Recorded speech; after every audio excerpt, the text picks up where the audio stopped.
Je vais laisser la parole à M. Pierre Gagnon, enseignant.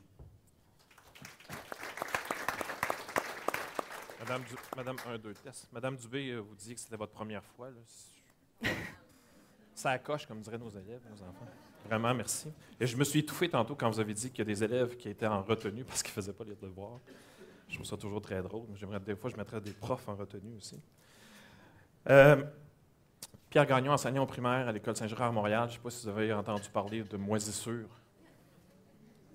On a une relation très particulière avec la moisissure. 200 000 $ par année, parce qu'on a déménagé.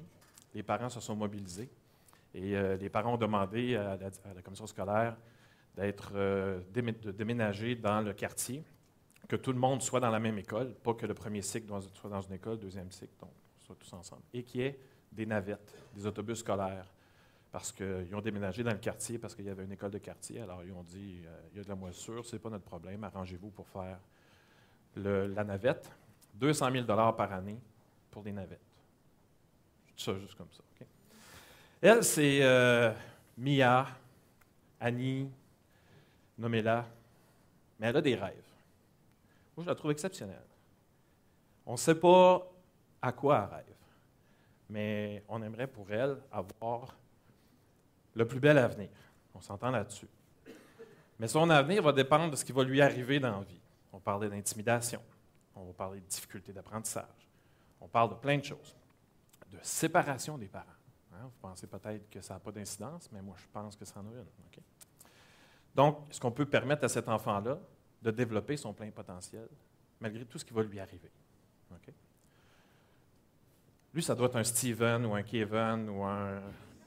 C'est drôle. Oui, on rit, mais à quelque part, c'est drôle. Je vois des profs de temps en temps regarder leur liste d'élèves, puis lui, il doit être tannant. C'est pas drôle, hein? Moi, quand j'arrive dans une école, je regarde la liste des profs, je dis « Hey! Hey, je suis pouf, hein, ce matin, ça rentre. » Donc, oui, Steven, Kevin, appelez-les comme vous voulez, il y a aussi des rêves. Ah, il doit être TDAH, hein, regardez sa face. Non, mais c'est clair qu'on ne peut pas écouter un film à côté de lui, là, ça n'a pas de bon sens. Donc, cet élève-là, cet enfant-là a aussi des rêves. Puis moi, je pense que nous tous, on est responsables de son avenir. Je dis, je ne veux pas envoyer, je ne veux pas pointer du doigt quelqu'un aujourd'hui. Je dis que le décrochage, ou la réussite scolaire plutôt, c'est l'affaire de tous. C'est toutes les personnes qui vont rencontrer ces jeunes-là sont responsables de son avenir. Puis de temps en temps, c'est juste avec des phrases comme dans un souper. « Hey, qu'est-ce que tu veux devenir plus tard? »« Ah, ben moi, j'aimerais ça devenir astronaute. »« Ah ouais, j'espère que tu as des bonnes notes, hein, parce que... » Et là, sa mère va dire « Non, ça va pas bien, tu penses que tu vas devenir astronaute. »« Hey! » Donnez-moi un bat de baseball. Là. Non, mais il y a un coup qui se perd à quelque part. Il faut absolument qu'on fasse quelque chose. Et ça, pourquoi on ne surfe pas sur son rêve à la place, même si ça dure 6 mois? Alors, je pense qu'il a le droit de réussir. Monsieur John Hattie a sorti, il a fait une méta-analyse, puis il a sorti les données. En fait, c'est qu'est-ce qui a le plus d'incidence? Okay? Qu'est-ce qui fonctionne le mieux? Puis il y a 2 choses que je vais retenir aujourd'hui, là, parce qu'il y en a beaucoup. Là. C'est les longues vacances, c'est pas bon. Quand le petit bleu est par là-bas, c'est pas bon. Quand le bleu est par là-bas, c'est bon. Et la relation de confiance entre l'enseignant et l'élève.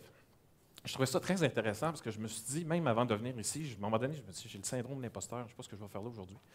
Sincèrement, ça m'a travaillé jusqu'à hier, en fait, jusqu'à 8 heures tantôt. mais quand j'ai vu ça, ça m'a intrigué parce que je me considère plus comme un coach qu'un prof. C'est drôle parce que quand M. Robert m'a présenté, je réécoutais la liste de ce que je fais, mais je vous assure, des fois, j'enseigne.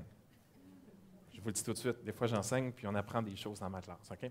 Donc, je vais revenir là-dessus. Je veux régler le trouble des comportements. Moi, je suis au 3e cycle. On s'entend, M. Royer, tantôt, il a parlé en maternelle, première année, 2e année. Moi, je vais vous parler du 3e cycle. On va régler ça tout de suite. Je n'ai jamais de trouble de comportement dans ma classe. J'ai toujours des belles classes. Je ne sais pas pourquoi. Mon frère m'a dit, « Bien, Pierre, c'est toi. » Je dis, « Oh, merci. » Mais j'y crois. Je n'ai jamais de trouble de comportement dans ma classe. Je ne comprends pas pourquoi. Les profs de 4 viennent me voir, « Pierre, tu vas voir, lui, tu vas avoir de la misère avec. Elle, c'est pas drôle, hein, elle oublie tout le temps ses affaires. » Non, moi, je ne vois rien. Pourquoi? Parce que derrière un trouble de comportement, il y a quelque chose. Puis il faut le régler, ce quelque chose-là. Un enfant ne se lève pas le matin en disant « Qu'est-ce que je vais faire aujourd'hui pour écœurer le monde? » Je ne pense pas. Il y a des adultes qui peuvent faire ça, mais des enfants, ça ne se lève pas de même. Ça réagit à quelque chose. Okay? Alors, je pense qu'en tant qu'adulte, on doit prendre le temps de régler ces choses-là. Elles sont importantes, ces choses-là. Et ça fait en sorte qu'il devient normal. J'aime pas ça, ce mot-là, là, mais l'étiquette, on enlève l'étiquette de trouble de comportement. C'est pas un trouble de comportement. Ses parents se sont séparés il y a 2 ans, puis il n'en est pas revenu. On peut-tu l'aider un petit peu? Je pense qu'il y a quelque chose à faire. J'ai entendu toujours avec les mêmes élèves qu'on a des problèmes. J'ai déjà entendu ça d'une enseignante. J'ai ouvert la bouche pour lui dire tout le temps avec les mêmes profs qu'on a les mêmes problèmes.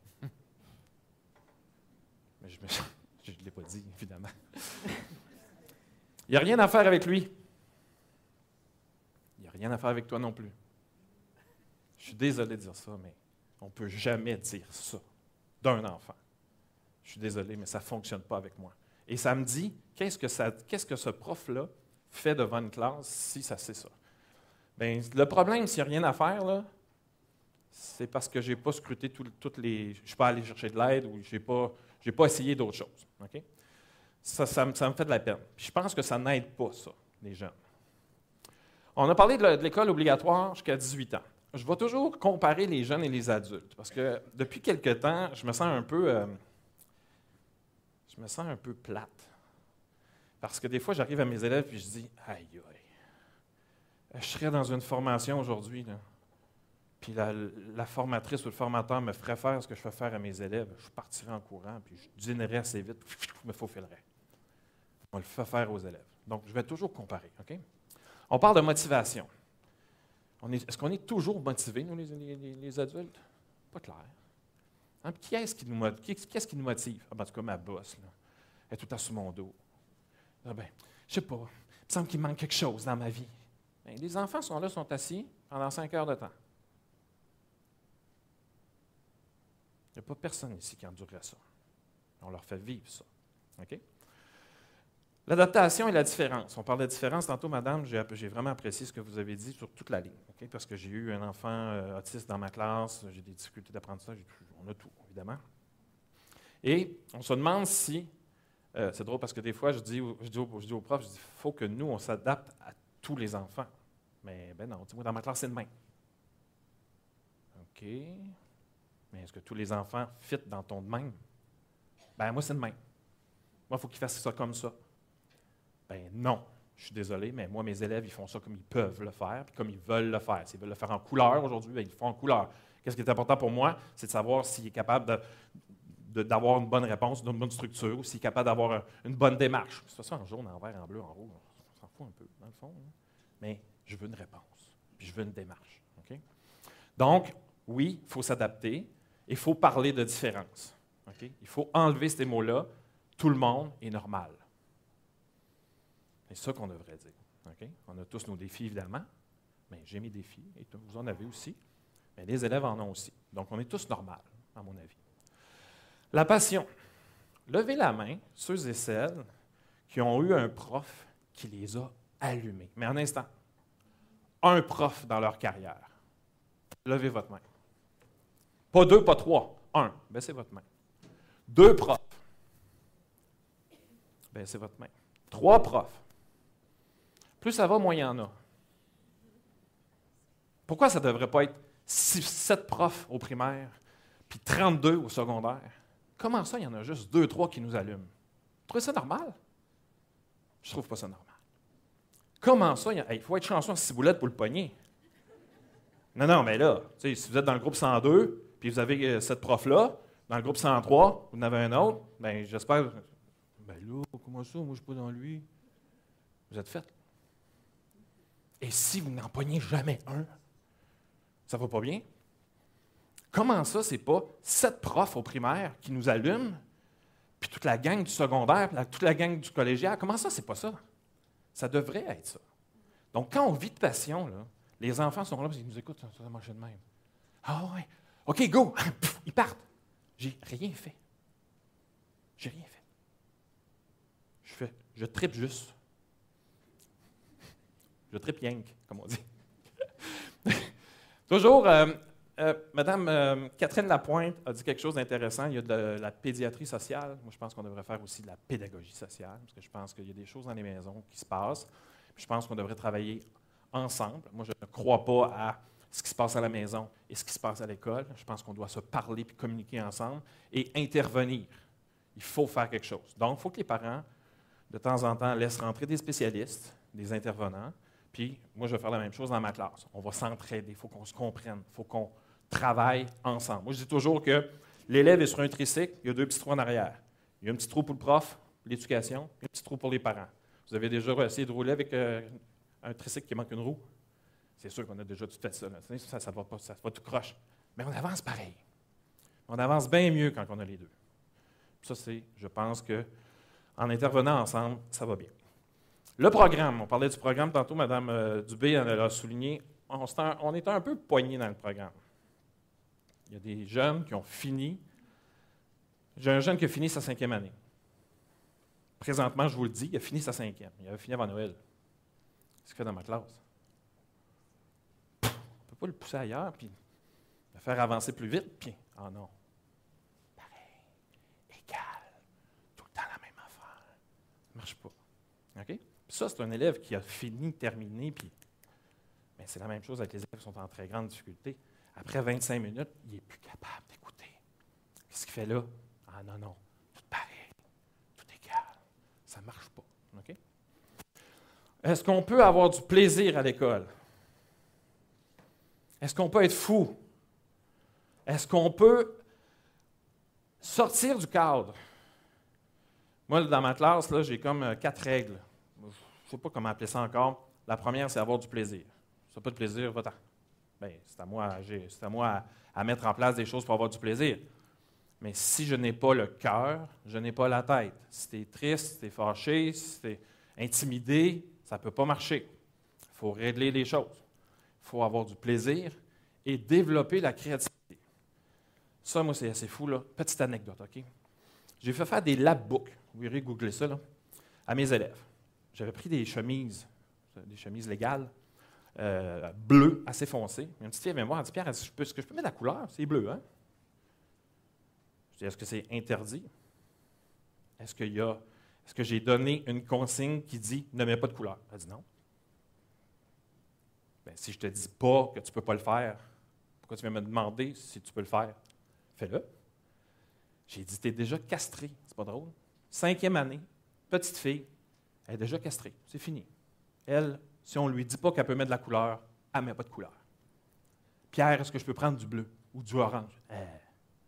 Je dis, c'est quoi la consigne? Est-ce que je t'ai donné d'autres consignes? Pourquoi on ne peut pas les laisser faire? 5e année au primaire, là, j'ai la petite fille, je dis, va t'asseoir, je ne suis pas fâché, là, mais c'est juste que j'ai eu 3-4 fois la même question, je vais répondre pour tout le monde. J'ai dit, oser dans la vie. Ouais, mais Pierre, tu sais, l'année passée,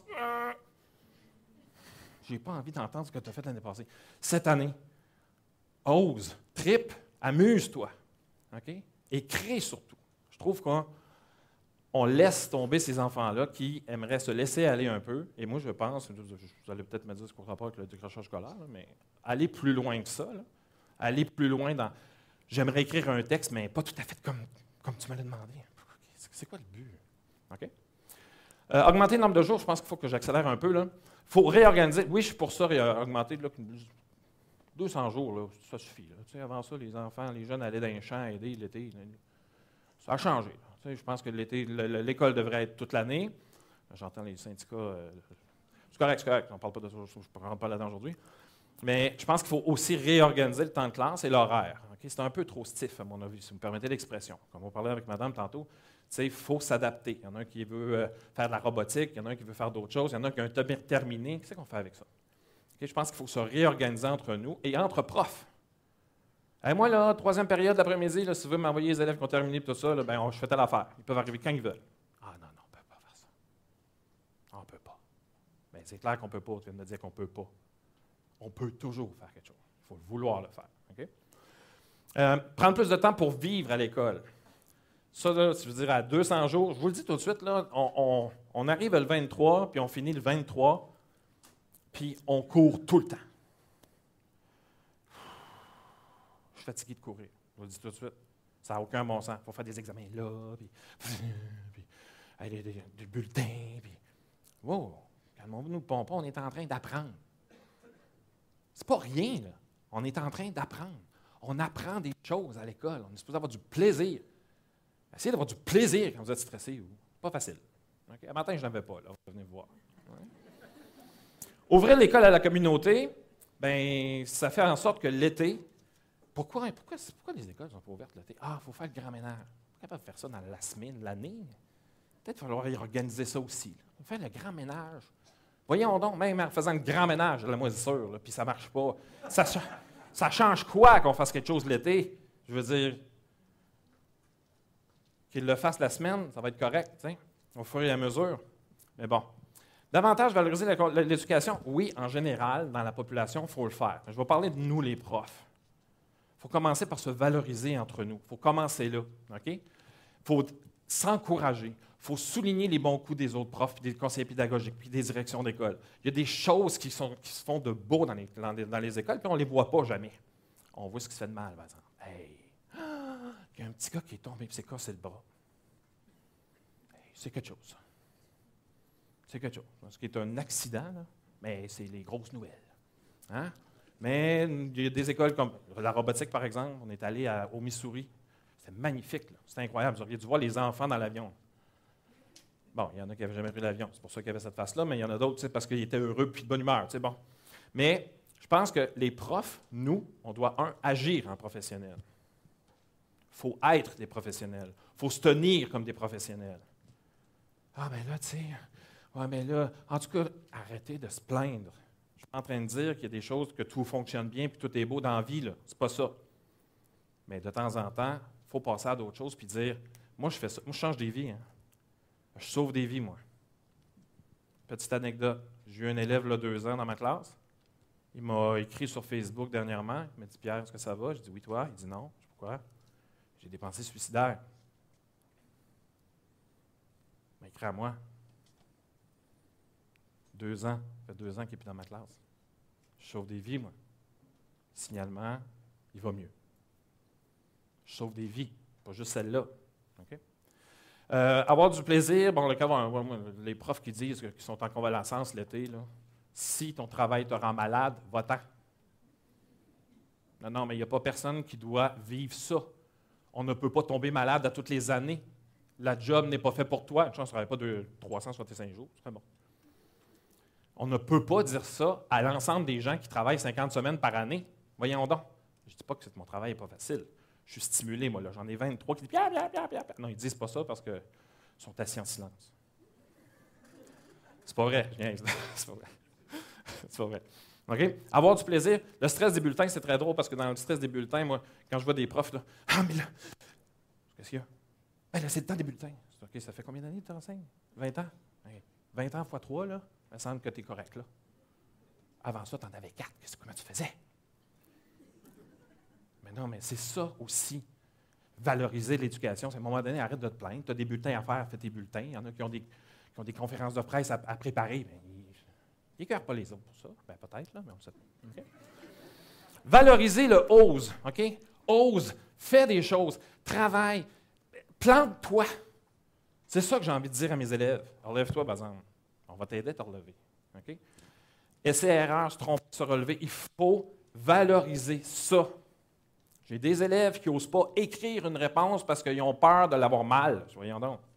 C'est parce que là, présentement, tu as vraiment mal. C'est parce que je peux même pas essayer de trouver des points, il n'y a rien. Des fois, c'est ça qu'on fait comme les profs. Hein, on essaie de trouver des points. On était là, Colibine, s'il avait mis un 2. Viens donc me voir. Il est où ton 2? T'sais? Non, ça patine, là, c'est intense notre affaire. Non, mais je vous dis qu'on le fait. Là, t'sais. Ah, le 2, où ça? Non, il y a un 2 quelque part. Il est où? T'sais? Mais je vous le dis, ils sont castrés. Ils n'osent pas. C'est pas drôle. 5e année, ils n'osent pas se tromper. J'ai beaucoup de misère avec ça. Okay? Il faut que les jeunes se lancent sans filet puis qu'ils disent, pas grave, je me suis trompé. Ah. Aujourd'hui, par exemple, je suis en train de me demander si je ne suis pas en train de me tromper sur ce que je suis en train de vous dire. Puis, je suis ici. Je l'ai fait. Je l'essaie. Vous saurez ce que vous voudrez après. Moi, je l'ai fait. Comprenez-vous? Donc, c'est ça aussi qu'il faut donner à nos élèves. Juste les aimer, OK? Juste les aimer. Tu sais, quand j'entends des « lui, je ne suis pas capable », sors-le de la classe tout de suite, mets-les dans une autre. OK? On fait juste les aimer, juste aimer les enfants, comme ils sont. Puis je vous jure que des fois, ce n'est pas évident. Je vous jure, OK? Merci. Oui. Non, mais juste pour vous dire, parce que de temps en temps, je ne peux pas vous dire que c'est simple, tout le temps, de tous les aimer. De temps en temps, il faut vraiment observer longtemps pour trouver des choses qui vont nous faire aimer encore plus l'élève. Je vous jure, okay, que des fois, c'est très pathétique. Là. C'est vraiment... C'est pas méchant envers l'enfant. Des fois, ça ne fit pas. C'est difficile, tu sais. Mais notre travail, c'est quand même de trouver quelque chose et de finir par trouver quelque chose, puis d'avancer avec cet élève-là, parce que cet élève-là le sent quand il y a quelque chose qui ne va pas. Ils ne sont pas fous, nos enfants. OK? Comprendre leurs différences, évidemment. On l'a expliqué avec madame tantôt. Puis développer leur plein potentiel. Tous les élèves sont des génies dans quelque chose. Il faut juste le trouver. OK? Et en terminant, dernière chose. Moi, à chaque fois que quelqu'un prend une décision, puis que ça m'arrive dans mon salon, je lis une décision. Je suis en train d'écouter une décision d'un certain gouvernement X. Là. Ce que j'aime faire, c'est me demander comment cette décision-là a été prise. Non, mais, tu sais, je veux dire, je peux pas croire qu'il y a une personne qui prend les décisions. Là. Tu sais, je peux pas croire qu'il y a un comité qui est d'accord pour acheter des tableaux blancs à tout le monde, là. Tu sais, je veux dire, non, mais comment qu'elle est venue cette idée-là, genre? Non, je veux pas insulter personne, je vous jure, OK? Mais moi, quand je reçois ça dans mon salon, là, puis que j'écoute ça, puis je fais comme, OK? Je me demande toujours comment qu'elle est prise. Ouais, comment qu'on va faire, non? Écoute, on brainstorm, on écrit, brainstorm, OK? On va faire ça, tableau blanc. Hein? Tableau blanc. Numérique. Hey, ça. On va être comme le Québec, comme tout le monde a des tableaux blancs, tu sais. Ça part d'où, ça? Non, mais attendez, il y en a un qui a dit tableau blanc, tous les autres, ils ont fait « Ouais! Bonne idée! » On se tape dans les mains. On fait comment ça sort? Comment une idée est prise? Je veux participer à ça une fois dans ma vie. Non, mais à qui de droit? Invitez-moi. Je vais me taire. Attachez-moi s'il faut. Je veux juste voir comment ça se prend une décision de même. Parce que sur le plancher, après, ça fait dur. C'est spécial. Hein? J'ai même des profs qui me disent, sans être méchant, je vous jure, chacun son niveau. Des profs qui me disent, Pierre, le TBI ne fonctionne pas. Ça devrait marcher là. Je veux pas être méchant, je vous jure, mais ça part par là, OK? Puis des fois, c'est juste un... Vous connaissez off-on? Off-on, hein? Des fois, c'est ça. Alors, je pense que j'ai fini. Merci beaucoup. Merci d'avoir... J'ai dépassé un peu. Merci.